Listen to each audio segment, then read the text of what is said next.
Hello ladies and gents, welcome back to the channel. Welcome to a new night point of view review. In front of us is the new 2026 KGM Torres Hybrid. Now we have the Premium Plus trim and it's the Black Edition.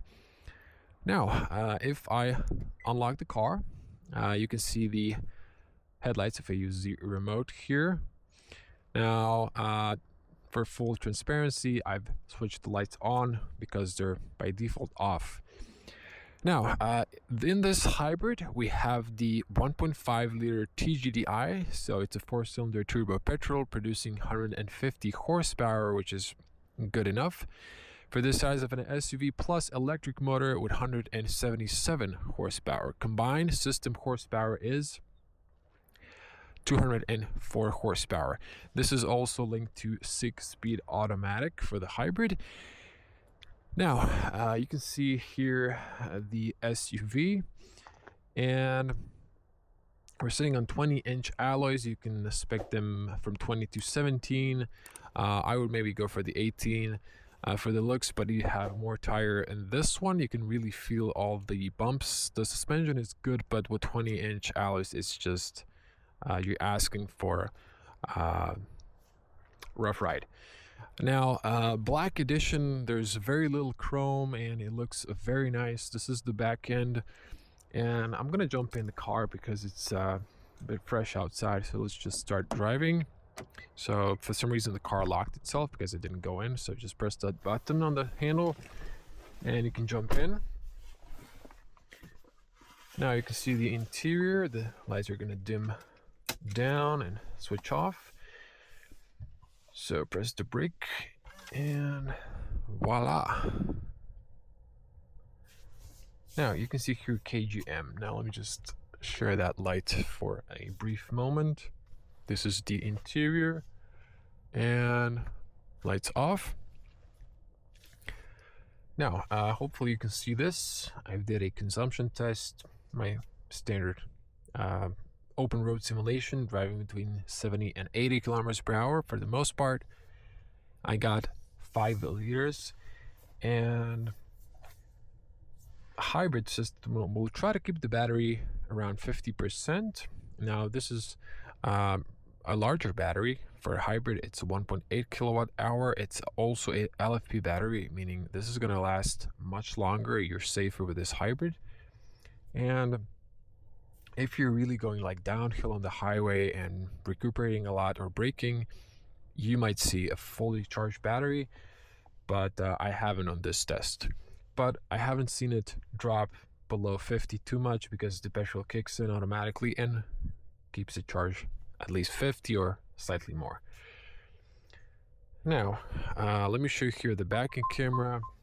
This car has parking sensors front and rear with a reverse camera. Shame that it doesn't have at least front camera in the stop trim. This is like the trim with all the bells and whistles. It has a heated steering wheel, heated front and rear seats, ventilated front seats, and it's the best that KGM has to offer. Okay, let's take out. Oh, before we do that, not to forget, let me just play some music real quick. And I'm going to disable these pesky, annoying new regulations. Everybody's going surfing, surfing. Yeah, it's a nice old song. Decent speakers. They're a little bit better than just good, but they're not really excellent. So that's that. I'm actually going to keep it on the navigation. And so I don't forget, you can hear change views. We're going to switch to that on the highway. You can have navigation on the big display. You can have radio or trip computer. This car, if you haven't watched the day review, I would suggest you check it out if you're planning to buy this car. Potentially 6.4 liters in 1,600 kilometers. So that's the average you get there. Okay, enough talking. Let's head out.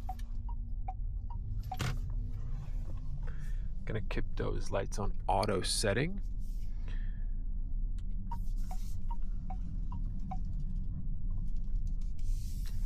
So I've tested the petrol. I did forget to check out what was the fuel consumption of that one, so apologies. I was planning to check it out, but I just forgot. Now you can hear the petrol has kicked in. You can maybe hear it or not. It's not super obnoxiously loud, but it's loud when it's uh, charging the battery. But when you're driving, you really don't notice that as much.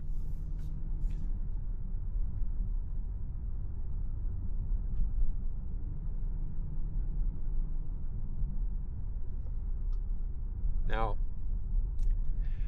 you might see, or maybe you don't. I'm currently in the hybrid, so below range where it says here 550 kilometers range, there's a small print that says hybrid, and next to the speedometer, when it switches to EV right now, you can see a little EV symbol right there. Okay, let's focus on the suspension. These are mild speed bumps. There's some patchings and damaged parts on this asphalt, and this is a more stiffer speed bump, so I'm just gonna slow down. It's not too horrible. The suspension is good. It's doing most of its job, but 20-inch, yeah, you can feel some of these imperfections, but I would say the suspension is pretty good. It was really great in the EV model. I had a lower tire dimension. I also remember from the pure petrol, it was also good.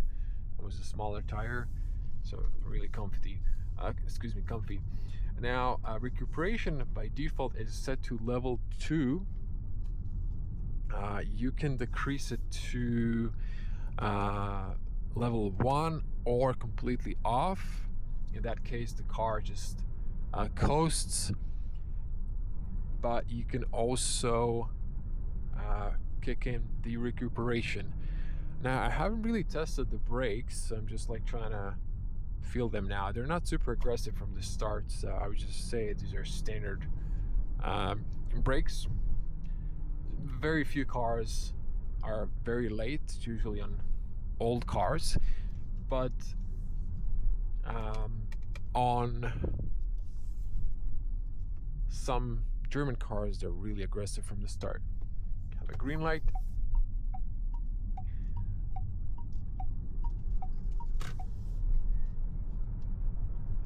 Now, thanks to the hybrid system and the electric motor that aids the petrol, you speed up very nicely and easy.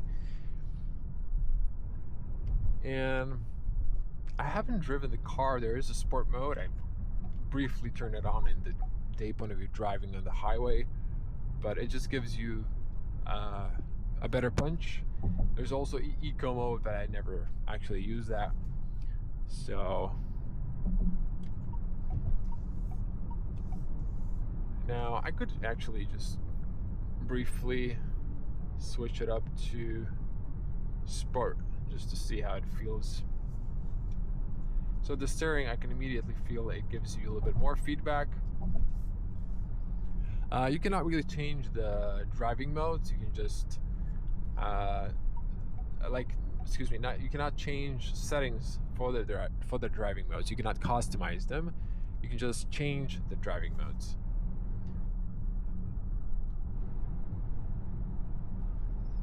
Now you have this AC menu that's part of the 26 model year. So if you watched my first petrol review, there was a 25 or 24, I forgot now.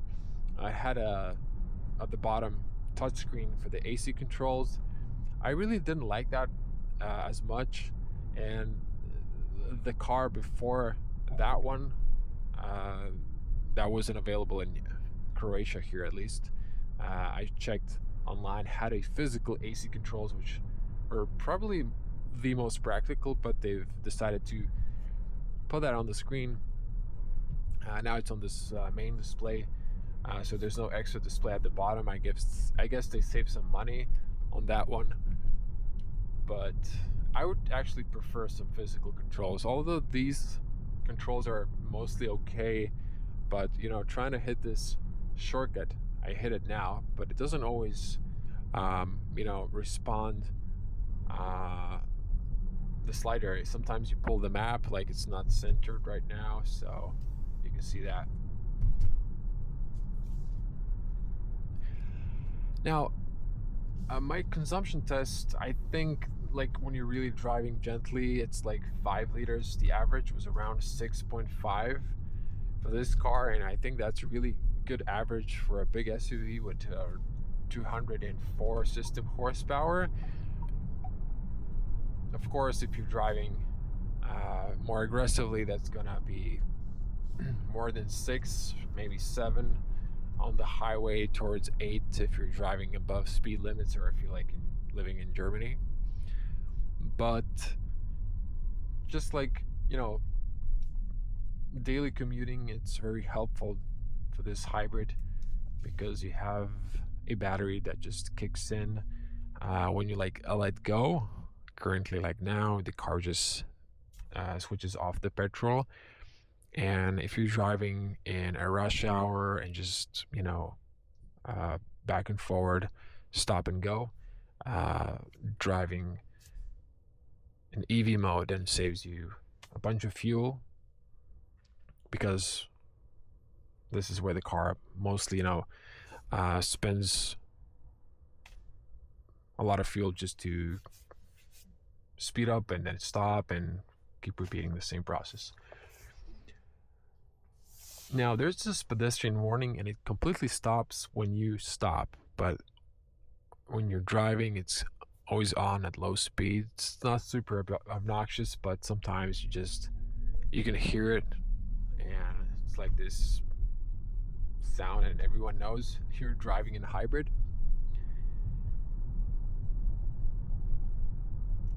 Now, Taurus is a big SUV. It's nice and roomy. I have to praise it. This one has the panel roof, and even with the panel roof, you have so much headroom because of the specific roof design that goes up towards the back, but then at a little bit past half, it just goes down, and it gives you a lot of headroom. But it's a roomy SUV. The cargo is not the greatest in this hybrid setup, thanks to the battery that's taking the portion of the bottom part of the cargo space. But otherwise, you know, this is a nice SUV. It's big, comfortable. Now let's talk about price. This top spec with all the bells and whistles, and when we're talking about ICE, the strongest powertrain, then you have to pay $39,500. So that's the price in Croatia. Now, most people will just stick to the petrol because it's cheaper. The entry model was, I think, like around 30,000, if I remember correctly. But yeah, hybrids are getting popular these days, and I think with this hybrid, you are on the safer side, thanks to the LFP battery, because LFP battery means a lot. It has more cycles, and there's a less chance that something's gonna go wrong, at least with the battery. So I think also, I haven't checked that information, but the EVX Taurus, the electric version, has a BYD's LFP battery, so it's very also likely that this one is the same, so that this might be a BYD's LFP battery, which is great. Again, also this battery is much safer, not prone to catching on fire, so you're completely safe regarding that. We're gonna come to the highway, and I will kick it to sport. Now, since I did the headlight test in the petrol version, I'm gonna skip that in this video. We're also probably not gonna do 0 to 100, but I'm gonna see, actually maybe we'll do it. I tried to find in the specs what's the time, but I didn't find it. The AI search told me that's something between 8.5 and 9 seconds, which is, I guess okay. It's something equal to the horsepower. It's not something super fast, but it's okay if you need to speed up. But if you checked my day point of view driving video, I felt like this car speeded up nicely to 140, and then all of a sudden it was just like and all of a sudden it was just like it reached to a plateau. It was like it started speeding up very slow to 150. While waiting for the traffic light, we have the auto hold, so that's a nice feature that I prefer in all automatics. Now there's also, if you go for the petrol, pure petrol, you can get a manual, but I didn't have that on the test. Okay, I'll go a little bit faster in this bend.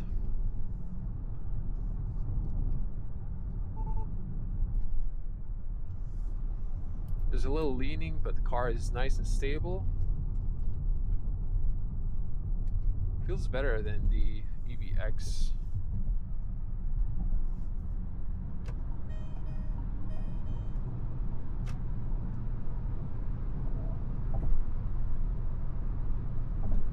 I'm flooring it now.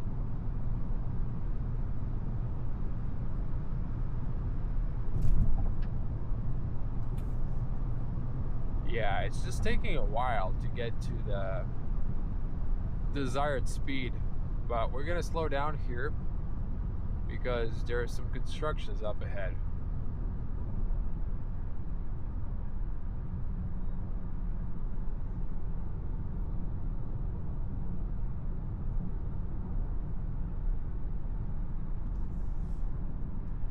Now, to quickly show you, I can turn on the lane centering, and if I change it to this display, you can see that. I can turn on the cruise, set the speed here. So let's see, 120, comfort setting. Speeds up nicely. But I feel like I have only 150 horsepower, not the 200. Let's slow down here a little bit. To 100 back. Now, when you're buying a hybrid, you have to have one thing in mind, that if you floor it, you can floor it maybe once or twice, but once the battery gets depleted, you're mostly relying on the petrol, and then you have only 150 horsepower. So that extra little bit more than 50 horsepower is gone. So in this case, we have 150 horsepower. That's decent.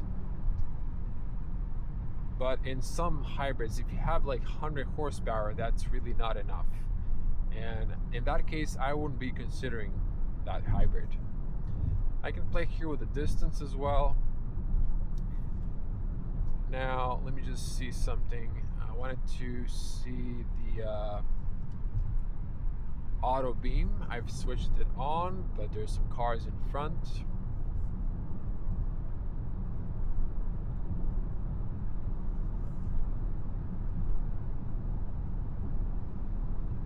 It might engage or it might not. But the beam is, again, very decent.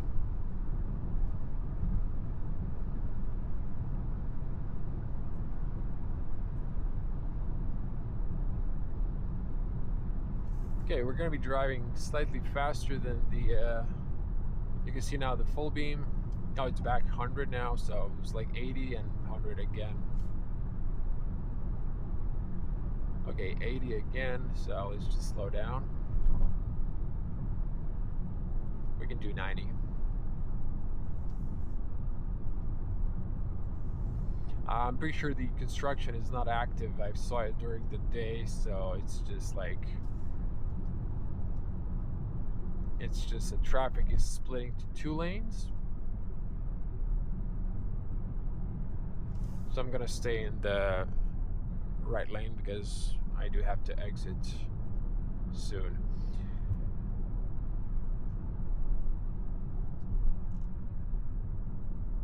Okay, yeah, it was 80, so it's fine.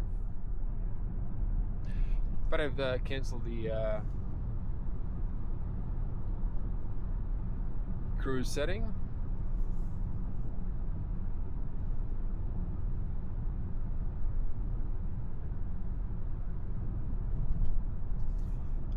Now, overall, very nice SUV, and I wish maybe it offered all of this bells and whistles for a little bit less of a price, because if you want the stop trim, it's pretty expensive as well with a hybrid setup.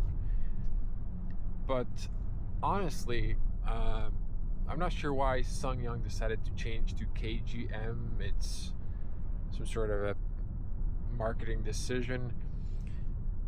Yeah, their cars, design-wise, to me personally, weren't really appealing that much. And, you know, Kia is also a South Korean brand, and Hyundai, and those have a nice design, in my personal opinion. Yeah, it took a little while to get used to the KGM's design, or SsangYong, and I like it. It's a little bit different, but I heard a lot of people who said, you know, they do like the design. The Taurus reminds me a little bit of the Range Rover design. Just this design language on the side, those black like B pillars, and it just looks like it's a safari off-road vehicle. I don't know. That's the vibe I'm getting. Slowing down and recuperating, charging up our battery. Oh, a little bit more than half charged. That's nice. Now we're gonna deplete that because we are going to do a 0 to 100. At least we're gonna try seeing how much, roughly how this feels. Now I'm gonna try keeping it up to 50 here. And yeah, now you're driving in EV mode, and it's almost like the EVX, just without the power. And quickly it just kicks in the petrol. But the petrol is nice and warmed up. We should be fine, and we do have enough juice as well, so hopefully we'll combine both. I will not be going here anymore to do the headlight test, because this is now a construction site for a hospital that was never finished, and the government decided to, after more than 35 years, to actually finish it, and they've started that, so I'm not really allowed to film anything over there apparently. But I'm on a public road, so I can film here. Okay, sport mode. There's no one behind me or in front of me, so safety first as always. And hold the brake, floor the accelerator, and release the brake.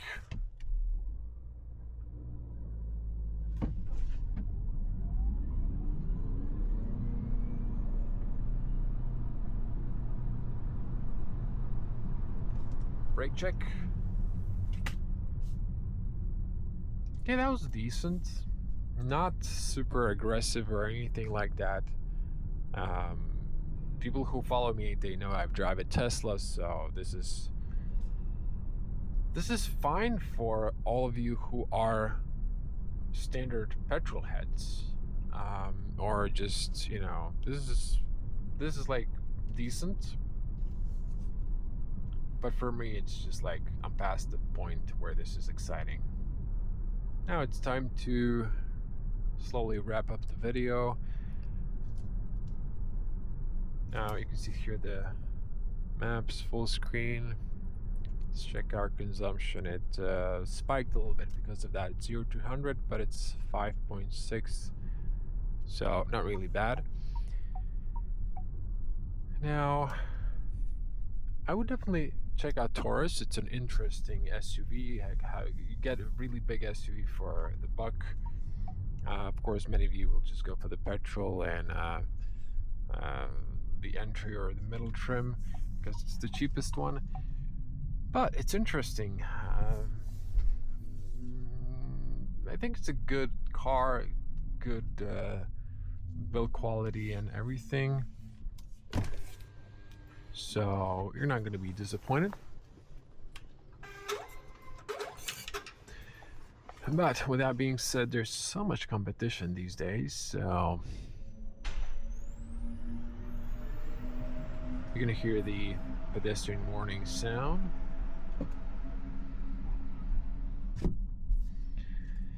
And with this hybrid, you don't need those, so you are charging free. The car charges itself by spending the petrol or when you're braking and recuperating.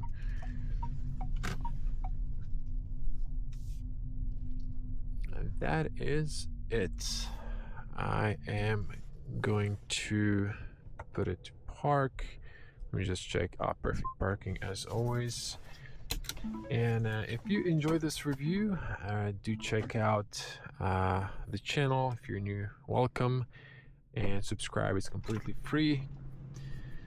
Not to miss out more videos, turn on the notifications bell. And as promised, I'm going to show you here the car from the outside as well with the lights on. So yeah, black edition, looks quite nice. And let me show you the front.